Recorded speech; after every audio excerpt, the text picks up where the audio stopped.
Hei, mani sauc Viktors, un šajā video parādīšu, kā palaist PHP failus uz mūsu lokālā servera. Bet esmu tādu nelielu lietu pamanījis. Es esmu pārstarstējis datoru, mēģinu atvērt localhost un man rada kļūdu. Un, protams, ka tas nav ok, tad arī jūs to zināsiet, ka pēc sistēmas restarta jums jāatver to direktoriju, kur jums uzinstalēts ir XAMPP. Un te ir tāda lieta exe fails XAMPP start.exe. Tad dubult klikšķis.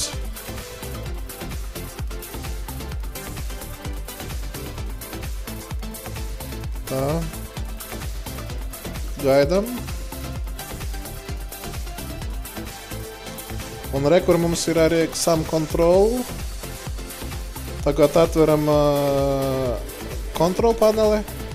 Tad arī sanāk, ka mums šitas ir izpildījies. Mēs to aizveram. Mums rāda, ka Apache MySQL strādā. Pārbaudīsim tā. Atveram mūsu parlook programmu. Un pamēģināsim. Nu tā arī ir, atceraties no iepriekšējā video, kā bija lietotājs root. Un parole bija tādu, kuru jūs ierakstījāt. Spiežam OK. Un viss strādā.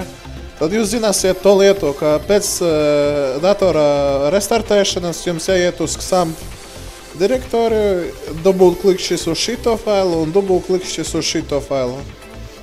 Kad tas ir izdarīts, vēl ieteicams varbūt tā lieta konfiga te ielikt cieksīti. Iespējams, ka tas arī būs tas, ka pēc sistēmas restarta nebūs nepieciešams šito lietu darīt. Tā.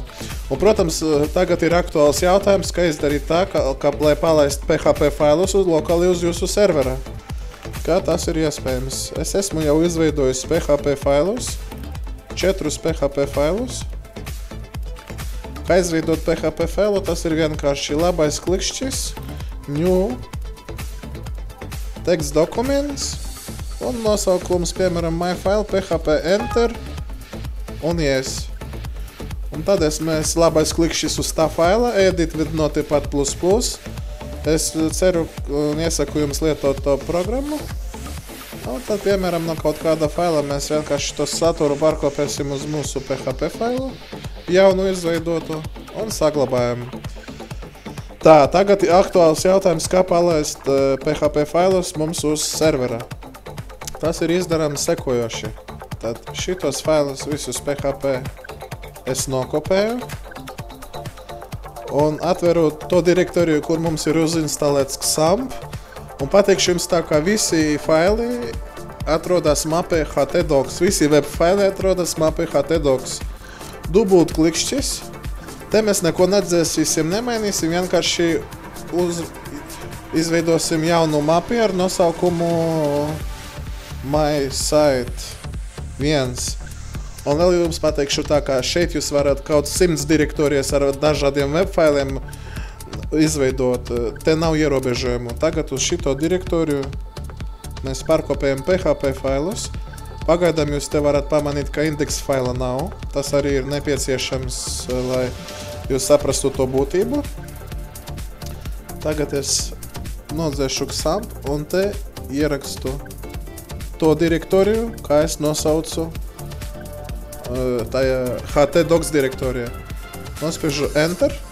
Un te jau jūs redzat, ka serveris darbojas, ka ir parādījušies faili. Un mēs varam katru failu atvert un redzēt PHP darbībā. Un, protams, tāda interesanta lieta, ka mēs tagad izveidosim indeks failu. Kā mēs to izdarīsim? Mēs atversim direktoriju MySite, mapē htdocs, paņemam pirmo failu, viņu nokopējam un nosaukumu ierakstām indeks enter. Tagad to vajag mazliet pielāgot. Labais klikšķis edit with notepad++. Un te ierakstīsim HTML tagus, H1, index files un H1. saglabājam. Un ja mēs tagad ejam uz pārlūku un mēģinām atjaunot lapu, tad mums parādās tieši index fails. Bet ir tāda lieta, jā, labi, jums ir index fails knapē, bet jūs gribat piekļūt citiem, tad jums jādomā par tiem nosaukumiem. Piemēram, te ir test.php, tad mēs te pēc slīpsvītras ierakstam test.php,